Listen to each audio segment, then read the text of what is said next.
আপনারা সবাই জানেন যে বাংলাদেশের কিংবদন্তির রাজনৈতিক ব্যক্তিত্ব আহ, বেগম খালেদা জিয়া বাংলাদেশ জাতীয়তাবাদী দলের চেয়ারপারসন এবং গণতন্ত্রের আপসহীন নেত্রী বেগম খালেদা জিয়া ইন্তেকাল করেছেন। ইন্না লিল্লাহি ওয়া ইন্না ইলাইহি রাজিউন। একটা জিনিস না বললেই নয় যে এখানে বেগম জিয়ার যে মৃত্যু, এই সময়টিতে আমাদের জাতীয় জীবনে, আমাদের রাজনৈতিক জীবনে এবং আমাদের অনেকের ব্যক্তিগত জীবনের অনেক স্বপ্ন, অনেক মোহ, অনেক আশা এবং অনেক ভরসার যে স্থল রয়েছে, সেগুলো ভেঙে চুরে চুরমার করে দেবে। বেগম জিয়াকে নিয়ে আমার ব্যক্তিগত যে স্মৃতি, সেই বিষয় নিয়ে কথা বলব। তার আগে যে বিষয়টি বলা দরকার যে তিনি পরিণত বয়সে ইন্তেকাল করেছেন এবং তিনি সেই সৌভাগ্যবতী রমণী।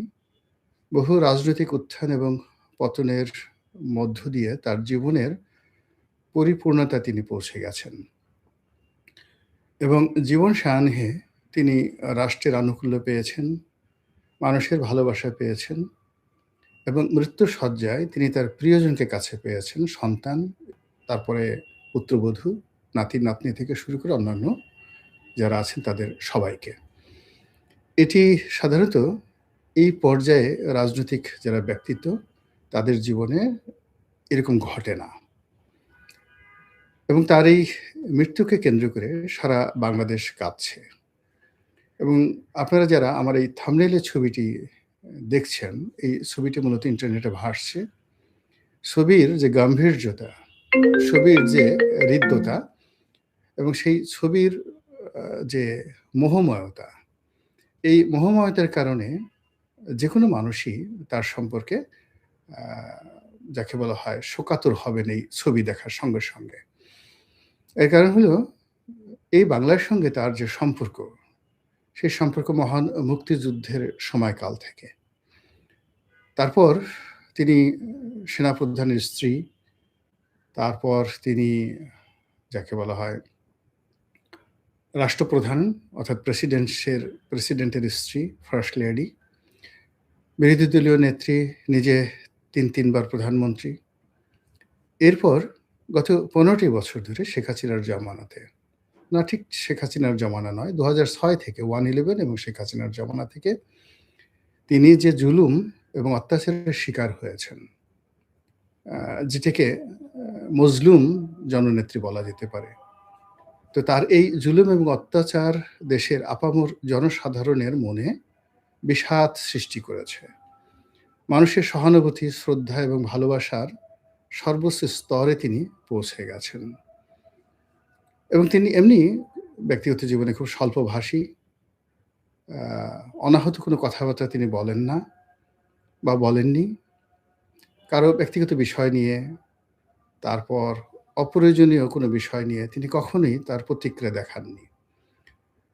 তার চলনে বলনে এক ধরনের রাজসিকতা ছিল এবং আল্লাহ রাব্বুল আলামিন তাকে যে সৌন্দর্য এবং সৌষ্ঠব দিয়েছিলেন, সেই সৌন্দর্য এবং সৌষ্ঠবের কারণে যেদিন থেকে আমরা তাকে দেখে আসছি, তার পোর্ট্রেট, তার ছবি, তার হাঁটা চলা এবং ব্যক্তিগতভাবে কাছাকাছি আমরা তাকে যখন দেখেছি, তার ব্যক্তিত্বময়তা দ্বারা, তার মাধুর্য দ্বারা, তার শালীনতা দ্বারা এবং তার আভিজাত্য দ্বারা আমরা মোহিত হয়েছি, আমরা শ্রদ্ধা পোষণ করেছি এবং বাঙালি জাতির মধ্যে এইরকম একজন মহর্ষি রমণী যে আছেন, এটা আমরা অনুভব করেছি এবং তার অবর্তমানে তিনি আমাদের জন্য যা রেখে গেছেন সেই পোর্ট্রেটটি আমাদের জীবনে ভীষণ রকমভাবে থেকে যাবে এবং আমরা যখনই বাংলাদেশের রাজনীতির কথা স্মরণ করব, বিএনপির কথা স্মরণ করব, শাসনতন্ত্রের কথা স্মরণ করব, তখন একজন ডিসেন্ট লেডি হিসাবে, একজন ডিসেন্ট মানুষ হিসাবে যদি কারো পোর্ট্রেট আমাদের সামনে আসে, সবার আগে বেগম খালেদা জিয়ার পোর্ট্রেট আমাদের সামনে আসবে। তিনি ইন্তেকাল করেছেন, মহান আল্লাহ রাব্বুল আলামিনের দরবারে তার জন্য অন্তরের অন্তঃস্থল থেকে দোয়া করি। আল্লাহ রাব্বুল আলামিন যেন তার আপন করে তার এই যে বান্দা বা বান্দি তাকে ক্ষমা করে দেন এবং জান্নাতের সর্বোচ্চ মাকাম তাকে দান করেন। কৃতজ্ঞতা সহকারে স্মরণ করছি তিনি এই জাতির জন্য কি করেছেন। আর কৃতজ্ঞতা সহকারে স্মরণ করছি আমার সঙ্গে তার সম্পর্ক। তিনি এই যে অসুস্থ যতদিন ছিলেন, আমার মধ্যে এক ধরনের মনোবেদনা কাজ করছিল। ভীষণ রকম মনোবেদনা কাজ করছিল। উনার সঙ্গে আমার কখনো সরাসরি কথা হয়নি, কখনো দেখা হয়নি। কিন্তু আমি জানতাম যে তিনি আমাকে অসাধারণ এবং অস্বাভাবিক স্নেহ করতেন। আমি যে বিএনপির মনোনয়নটা পেয়েছিলাম মূলত তার আগ্রহে। আমি এটা জানতাম না। যখন আমি মনোনয়ন পেলাম তখন মির্জা ফখরুল ইসলাম সাহেব বলেছিলেন যে, "আপনার এই মনোনয়নে আমরা যে আপনাকে মনোনয়ন দিতে পারলাম ২০১৮ সনে, এই মুহূর্তে সবচেয়ে বেশি খুশি হয়েছেন বেগম খালেদা জিয়া।" এবং তিনি তখন জেলে ছিলেন। নির্বাচনের আগে যখন আ মির্জা ফখরুল ইসলাম সাহেব জেলখানাতে বেগম জিয়ার সঙ্গে দেখা করেছিলেন, তখন সম্ভবত তিনি বলেছিলেন যে, "রনিকে যদি আওয়ামী লীগ থেকে মনোনয়ন না দেয়, আপনারা চেষ্টা করবেন তাকে বিএনপি থেকে মনোনয়ন দেওয়ার জন্য।" তো সেই কথার প্রেক্ষিতে মির্জা ফখরুল ইসলাম আলমগীর বলতে গেলে জনাব তারেক রহমান সাহেবের সঙ্গে আলোচনা না করেই আ আমার মনোনয়নটি তিনি নিশ্চিত করেন। তো আমার ধারণা ছিল যে হয়তো জনাব তারেক রহমান সাহেব আমাকে পছন্দ করেছেন বা তিনি হয়তো মির্জা ফখরুল সাহেবকে বলেছেন। কেননা এটা এত দ্রুত হয়েছিল যে ওই সময়টিতে এটা নিয়ে আমার আসলে খোঁজখবর নেওয়ার মতো সময় ছিল না। তো পরবর্তীতে তারেক রহমান সাহেবের ঘনিষ্ঠ একজন সাংবাদিক আছেন জনাব সালেহ উদ্দিন। তো জনাব সালেহউদ্দিন ছিলেন।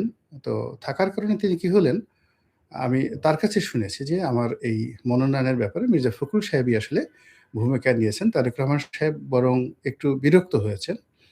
এই কারণে বিরক্ত হয়েছেন যে মির্জা ফখরুল সাহেব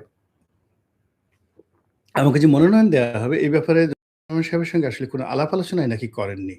এটা সালেহ সাহেব আমাকে বলেছেন পরবর্তীতে। এনিওয়ে আ নির্বাচনের নমিনেশন পাওয়ার পর আমি আ তারেক রহমান সাহেবের সঙ্গে একাধিক কথাবার্তা বলেছি। তার সঙ্গে আমার হৃদ্যতাপূর্ণ সম্পর্ক ছিল বা এখনো আছে। কথা হয়েছে, দীর্ঘক্ষণ কথা হয়েছে। কিন্তু এই বিষয়গুলো নিয়ে কখনো আলোচনা হয়নি। তো আমার সঙ্গে বেগম জিয়ার যে সম্পর্কটি এটা কিভাবে হলো, এটা আমি খুব সংক্ষেপে আজকে আপনাদেরকে বলছি। সম্ভবত ২০১৩ সনে আমি তখন সংসদ সদস্য।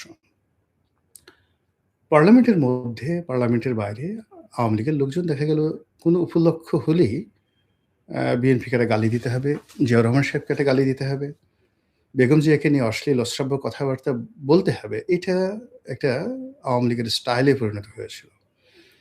এবং আওয়ামী লীগের অনেক সিনিয়র নেতৃবৃন্দ, জুনিয়ররা তো বটেই, তাদের মধ্যে একটা ধারণা ছিল যে যদি বেগম জিয়াকে একটি গালি দেয়া হয়, তাকে নিয়ে যদি অশ্লীল এবং অশ্রাব্য বক্তব্য দেওয়া হয় পার্লামেন্টের ভিতরে এবং বাইরে, তাহলে হয়তো তাদের নম্বর বৃদ্ধি পাবে এবং দলীয় প্রধান তাদেরকে পুরস্কৃত করবেন। তো এইজন্য আপনারা দেখবেন যে ওই পার্লামেন্টে প্রচুর আজে-বাজে কথা পার্লামেন্টের ভিতরে এবং বাইরে হয়েছে। তো আমি তখন একেবারে তরুণ সংসদ সদস্য। আমার অত অভিজ্ঞতাও নেই, কোনো কিছু নেই। কিন্তু বিষয়টা আমার কাছে আসলে ভালো লাগেনি। আমি একেবারে বিএনপির সঙ্গে আমার ঐরকম রাজনৈতিক সম্পর্ক ব্যক্তি পর্যায়ে কারো সঙ্গেই ছিল না ২০০৯, ১০, ১১, ১২ সনে। টক শোতে যেতাম। যারা টক শোতে আসতেন বিশেষ করে আ পাপিয়া ছিলেন, নীলুফার চৌধুরী মনি, আ তো শামসুজ্জামান দুদু যারা নিয়মিত আসতেন, আসাদুজ্জামান রিপন। মূলত টক শো কেন্দ্রিক যে একটা বলয় বিএনপির সঙ্গে আওয়ামী লীগের, ওখানে তাদের সঙ্গে আমার একটা ব্যক্তিগত সম্পর্ক হলো এবং তার মধ্যে পাপিয়ার সঙ্গে আমার একটা ব্যক্তিগত বন্ধুত্ব হয়ে গেল। একেবারে বন্ধুত্ব হয়ে গেল। তো যাই হোক, তখন আমি লিখতাম, নিয়মিত লিখতাম সমস্ত পত্র-পত্রিকায়, শুধু টক শোতে যেতাম না। এটা ১১-১২ সনের কথা বলছি। তখন বাংলাদেশের ১ নম্বর পত্রিকা এখনো আছে, আ বাংলাদেশ প্রতিদিন। তো বাংলাদেশ প্রতিদিনে লিখতাম, নয়াদিগন্তে লিখতাম। বাংলাদেশ প্রতিদিনে আমার সপ্তাহে অলমোস্ট ৩ টি লেখা ছাপা হতো, প্রতি সপ্তাহে। আ একটি ধারাবাহিক লেখা লিখতাম। তারপরে সাপ্তাহিক একটা সম্পাদকীয় লিখতাম। এরপর টুকটাক আমার যে স্ট্যাটাস দিতাম সেগুলো নিয়ে লেখালেখি হতো। তো তখন বেগম জিয়াকে নিয়ে একটা কাল্পনিক লেখা আমি লিখেছিলাম। স্বপ্নলোকের কল্পযুগে বেগম জিয়ার রাজনীতি। আপনারা যারা এই অনুষ্ঠান দেখছেন তারা হয়তো অনেকেই লেখাটি পড়েছেন বা পড়ে থাকবেন। ওই সময়টাতে এটা খুব হইচই পড়ে গিয়েছিল। তখন বেগম জিয়ার জন্ম, বেগম জিয়ার বিয়ে জিয়াউর রহমান সাহেবের সাথে, তার বংশমর্যাদা, তার পিতা, তার মাতা, তার সৌজন্যতা, তার ড্রেস কোড এইগুলো নিয়ে একটা কাল্পনিক সাক্ষাৎকার ছাপিয়েছিলাম। মানে অ্যাজ ইট ইজ যে আমি বেগম জিয়ার সঙ্গে নিজের হাতে আমাকে চা বানিয়ে দিচ্ছেন। তারপর আমরা বিষয় নিয়ে আলাপ আলোচনা করছি, বাংলাদেশের রাজনীতি, অর্থনীতি বিভিন্ন বিষয় নিয়ে এবং উনি সেগুলো উত্তর দিচ্ছেন। তো এই লেখার মাধ্যমে মূলত উনার আভিজাত্য, উনার বৈশিষ্ট্য, উনার সৌন্দর্য, তারপরে উনার রাজনৈতিক প্রজ্ঞা এবং উনার যে কন্ট্রিবিউশন যেটিকে বলা হয়, অবদান, রাজনীতিতে অবদান, এই বিষয়গুলো আমি আমার মতো করে আ ফুটিয়ে তোলার চেষ্টা করেছি সেই বাংলাদেশ প্রতিদিনের সম্পাদকীয়তে। ওটা ওই সময়টাতে রীতিমতো ভাইরাল হয়ে পড়েছিল। বিএনপির যারা নেতাকর্মী আছেন, তারা হাজার, হাজার ওটার ফটোকপি করে নিজেদের মধ্যে বিতরণ করেছিলেন এবং বেগম জিয়া এই লেখাটি আ নিজে কয়েকবার পড়েছিলেন। তো উনি উনার ওই সময় শিমুল বিশ্বাস ছিলেন। তো শিমুল বিশ্বাসকেও তিনি বলেছেন, শিমুল বিশ্বাস সাহেব আমাকে টেলিফোন করে ধন্যবাদ জানিয়েছেন। তারপর তিনি যখন জানলেন যে পাপিয়ার সঙ্গে আমার খুব ভালো বন্ধুত্ব, তো পাপিয়াকে তিনি বললেন যে, "রনি তো খুব ভালো লেখা লিখে। তো ভালো লেখা ওকে একদিন নিয়ে আসো না আমার কাছে। আমি দেখা করতে চাই।" তো পাপিয়া বলল আমাকে। তো আমি বললাম যে, "দেখো আমি একটা বিরোধী দলের এমপি। আমি যদি বেগম জিয়ার সঙ্গে দেখা করি, রাজনীতির ওই সৌজন্যতাটা এখন আসলে বাংলাদেশে নেই। এটা আসলে আমি ধারণ করতে পারব না।" তো ওই সময়টাতে আমার দেখা হয়নি তার সঙ্গে। পরবর্তীতে যখন ২০১৪ সনের পরে বা ১৫ সনে ঢাকা সিটি কর্পোরেশন নির্বাচন হলো, আমি স্বতন্ত্র দাঁড়ালাম। তো ওই সময়টাতে তিনি আমার সঙ্গে টেলিফোনে কথা বলতে চেয়েছিলেন। শিমুল বিশ্বাস সাহেব, তারপরে আ মীর হেলাল আর ব্যারিস্টার সাইফুর রহমান, উনারা ৩ জন ওখানে দাঁড়ানো ছিলেন। তো আ ব্যারিস্টার সাইফুর আমাকে টেলিফোন করলেন যে, "ম্যাডাম কথা বলবেন।" তো আমি আসলে ভয় পেয়ে গেলাম। ভয় পেয়ে গেলাম এই কারণে যে তখন তো দেশের রাজনৈতিক পরিস্থিতি এমন, যেটা বেগম জিয়া আমাকে বলার চেষ্টা করছিলেন। আমি বললাম যে, "উনি কি বলতে চান?" তো উনি বলতেছেন যে, "আসলে রনিকে বলো যে আমি তাকে মনোনয়ন দেব। তার আসলে এই সিটি কর্পোরেশন নির্বাচন থেকে উইথড্র করলেই বেটার। তিনি যদি সে যদি আ মির্জা আব্বাসকে সমর্থন দেয় তাহলে আমাদের জন্য ভালো হয়।" তো তখন আসলে আমরা ধারণা করেছিলাম যে নির্বাচনটা খুব যাকে বলা হয় সিটি কর্পোরেশন নির্বাচন যেটা যে সাবেক খোকন সাহেব যেটা আ হানিফ সাহেবের ছেলে তিনি দাঁড়িয়েছিলেন, মির্জা আব্বাস দাঁড়িয়েছিলেন, আমি দাঁড়িয়েছিলাম। এখানে খুব আ প্রতিযোগিতামূলক হবে। কিন্তু তখন থেকে আসলে meticulous ডিজাইন এ এই নির্বাচনের কারচুপির যে চিন্তা সরকার করছিল ওটা আমরা আসলে কল্পনা করতে পারিনি। যাই হোক আমি নির্বাচন থেকে সরে দাঁড়াইনি। কিন্তু উনার কথা মতো আমি নির্বাচনের কোনো প্রচার এবং প্রোপাগান্ডা চালাইনি। তো এভাবে ডে বাই ডে পরিস্থিতি খারাপ হতে থাকলো। ২০১৮ সালে আমি আওয়ামী লীগ থেকে মনোনয়ন চাইলাম। কিন্তু যখন আমি পেলাম না, তখন হঠাৎ করে সেই যে সাংবাদিক সালেহ সাহেব, তিনি আমাকে টেলিফোন করলেন যে, "এরকম ব্যাপার। বিএনপি আপনাকে মনোনয়ন দিতে আগ্রহী। আপনি রাজি কিনা?" তো আমি ২ দিন চিন্তা ভাবনা করলাম। তো উনি ২-৩ বার আবার টেলিফোন করলেন। আবার টেলিফোন করার পর তারপর শেষে আমি রাজি হলাম এবং মনোনয়ন পেলাম। কিন্তু এর মধ্যে একটা ঘটনা ঘটে গেল। আ জনাব মোসাদ্দেক আলী ফালু যিনি এনটিভির মালিক। তো মোসাদ্দেক আলী ফালুর যে স্ত্রী আ লিটা, উনি আমার বন্ধু মানুষ। এখন আবার আমার বিআইন লিটা। ফালু সাহেবের স্ত্রী। বিআইন মানে লিটার মানে যে ভাগ্নে তার কাছে আমার মেয়ের বিয়ে দিয়েছি। তো সেই সুবাদে লিটার সাথে এটা খুব ভালো সম্পর্ক, পারিবারিক সম্পর্ক। আর লিটার সাথে সম্পর্কের কারণে ফালু সাহেবের সাথেও ওরকম ভালো সম্পর্ক। তো ফালু সাহেব একদিন চা খাওয়ার দাওয়াত দিয়েছেন। তো আমি গেলাম। তো উনি বললেন যে, "আসলে আ ম্যাডাম আপনার সঙ্গে একটু দেখা করতে চাচ্ছেন বা আপনাকে দাওয়াত দিয়েছেন। চলেন।" এটা সম্ভবত ২০১৬ সনের দিকে বা ১৭ সনের দিকে। তো আমি বললাম যে, "ভাই আসলে এই সময়টিতে চারিদিকে গোয়েন্দা সংস্থাগুলো গিজগিজ করছে, আমাকেও ফলো করে। আমি আওয়ামী লীগে আছি কিন্তু আ মনে করে যে আমি আওয়ামী লীগে নেই। তো এই অবস্থাতে আসলে বেগম জিয়ার সঙ্গে দেখা করলে আমার একটা নৈতিক দুর্বলতা কাজ করবে। আমি এটা আসলে চাচ্ছি না।" ফালু সাহেব বললেন যে, "এটা আমার ব্যাপার। আমরা এমনভাবে আপনাকে নিয়ে যাবো, গোয়েন্দা সংস্থার বাপও টের পাবে না আরকি।" তো আমি বললাম যে, "সেটা টের না পাক, কিন্তু আল্লাহ তো জানবেন। ২ নম্বর হলো যে আমি তো নিজের কাছে দুর্বল হয়ে থাকবো।" তো এই কারণে আসলে আমার বেগম জিয়ার সঙ্গে আসলে দেখা হয়নি। গত ১৪ মাসে তিনি অনেকটা মুক্ত। আ তার সঙ্গে দেখা করার অনেক সুযোগ ছিল। কিন্তু আমার আসলে গত ১৪ মাসে, অর্থাৎ এই যে শেখ হাসিনার পতনের পরে আ ঠিক নিজের যে আগ্রহটা, এটা ভাটা পড়ে গেছে রাজনীতির ব্যাপারে। আর দ্বিতীয়ত আমার কাছে মনে হয়েছে বেগম জিয়া আসলে খুবই অসুস্থ। অনেকে তার সঙ্গে দেখা করছেন নিজেদের রাজনীতির নম্বর বাড়ানোর জন্য।